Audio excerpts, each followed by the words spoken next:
کے بعد میں تقریر پیش کرنے کے لیے جماعت چاہروں کے طالب علم شیخ محمد نعمان کو دعوت دیتا ہوں کہ وہ آئے پیش کریں.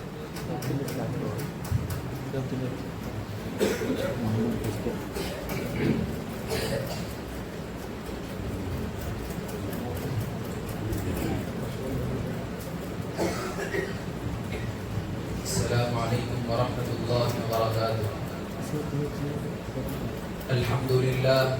الحمد لله نحمده ونستعينه ونستغفره ونؤمن به ونتوكل عليه ونعوذ بالله من شرور أنفسنا ومن سيئات أعمالنا من يهده الله فلا مضل له ومن يضلل فلا هادي له ونشهد أن لا إله إلا الله وحده لا شريك له ونشهد أن سيدنا ومولانا محمدا عبده ورسوله. أما بعد فأعوذ بالله من الشيطان الرجيم. بسم الله الرحمن الرحيم.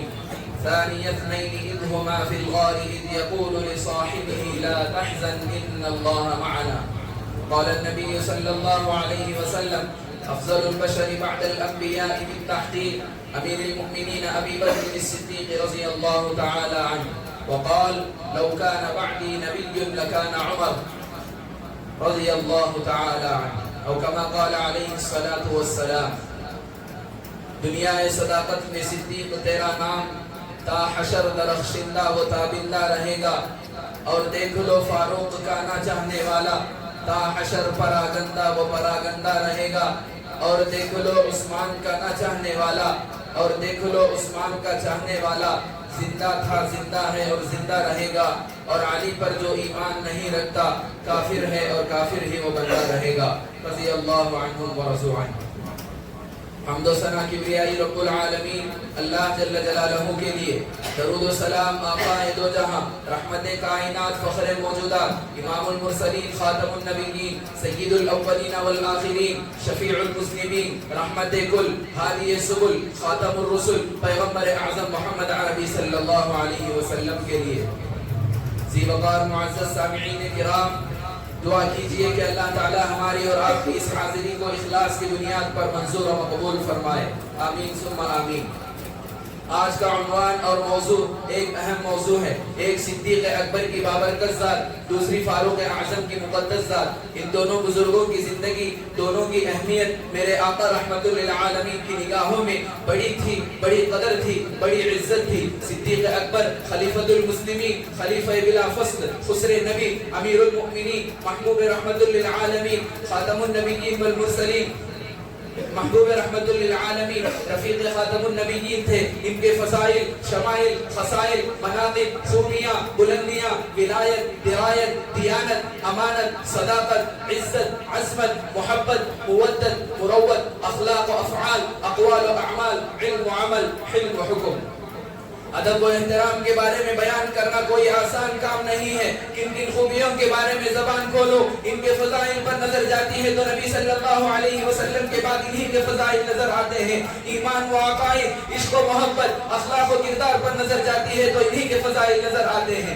اسی لیے تو ہم کہتے ہیں کہ اللہ تبارک و تعالیٰ نے محمد صلی اللہ علیہ وسلم پر خصوصی رحمتیں اور خصوصی رحمتوں کی بارشیں برسائی ہیں. اور اپنے نبی کی طرح عزت و عظمت مولا کریم نے پہلے کسی نبی کو کسی ولی کو کسی رسول کو کسی پیغمبر کو کسی نیک بزرگ کو پوری کائنات میں نصیب نہیں فرمائی ہے. اور جو مقام امام المرسلین امام النبیین امام الاولیاء امام الاولین امام الآخرین کو عطا ہوا ایسا کسی اور کو مقام نصیب نہ ہوا.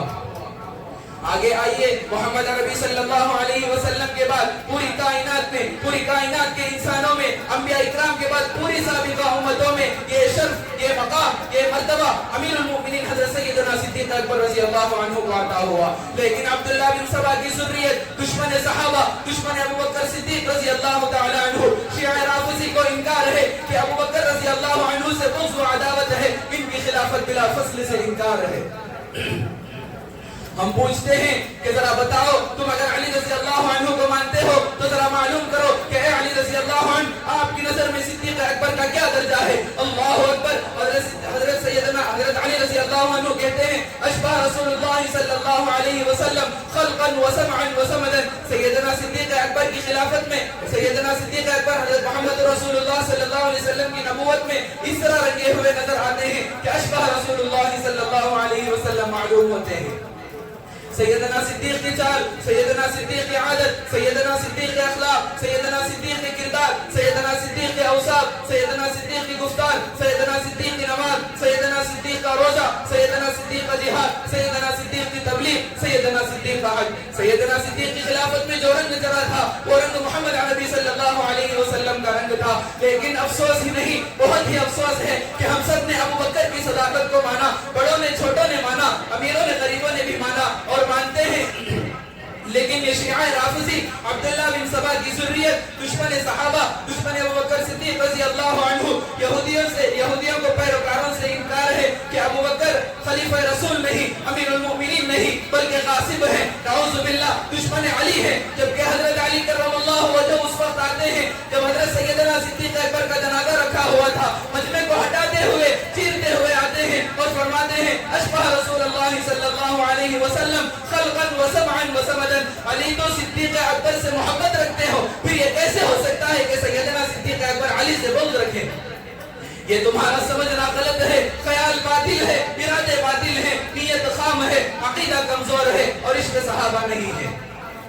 اگر ذرا بھی صحابہ سے محبت و الفت ہوتی تو ایسی گھٹیا بات نہیں کہتے. حضرت سیدنا صدیق اکبر کے چہرے کو دیکھ کر میرے نبی صلی اللہ علیہ وسلم نے جنتی ہونے کا فیصلہ کر دے. پھر تم کون ہوتے ہو کہ صدیق اکبر کے بارے میں لب کشائی کرو؟ وہ وقت یاد کیجئے جب میرے آقا رحمت للعالمین خاتم النبیین والمرسلین مختصر سی صحابہ کی ایک جماعت کے ساتھ تشریف فرما ہے. صحابہ اکرام رضوان اللہ تعالی علیہم اجمعین نبی صلی اللہ علیہ وسلم کے دیدار سے لطف اندوز ہو رہے ہیں اور نبی صلی اللہ علیہ وسلم ایمان و اسلام کے موتی برسا رہے ہیں اور صحابہ اکرام اسے چن چن کر رکھتے جا رہے ہیں. اتنے میں دشمن رسول اللہ صلی اللہ علیہ وسلم ابو جہل آتا ہے اور آ کر میرے آقا کی توہین کرتے ہوئے کہتا ہے کہ اے محمد بڑے بدصورت نظر آ رہے ہو. نعوذ باللہ، چہرے پر نحوست چھلک رہی ہے. نعوذ باللہ. میرے نبی رحمت کائنات صلی اللہ علیہ وسلم فرماتے ہیں اے ابو جہل، جو کچھ تم نے کہا وہ سچ اور صحیح کہا. ابو جہل وہاں سے چلا جاتا ہے. میرے صحابہ دیکھ کر پریشان ہو جاتے ہیں کہ ہمارے رہتے ہوئے میرے آقا رحمت للعالمین کی توہین کی گئی. ابو جہل ابھی چند قدم گیا نہیں تھا کہ میرے آقا کے رفیق سفر، رفیق حضر، رفیق خبر، رفیق جنت، رفیق محترم، رفیق مکرم، رفیق معظم حضرت سیدنا صدیق اکبر رضی اللہ عنہ آ جاتے ہیں اور اپنے محبوب رحمت للعالمین کے چہرے کو دیکھ کر عرض کرتے ہیں یا رسول اللہ صلی اللہ علیہ وسلم، آج آپ بڑے حسین معلوم ہو رہے ہیں، چہرے مبارک پر نور ہی نور جھلک رہا ہے. طبیعت چاہتی ہے کہ دیدار کرتا رہوں اور آپ مجھے دیدار کراتے رہیں. بس اسی بات پر میں اپنی تقریر ختم کرتا ہوں. وآخر دعوانا الحمدللہ رب العالمین.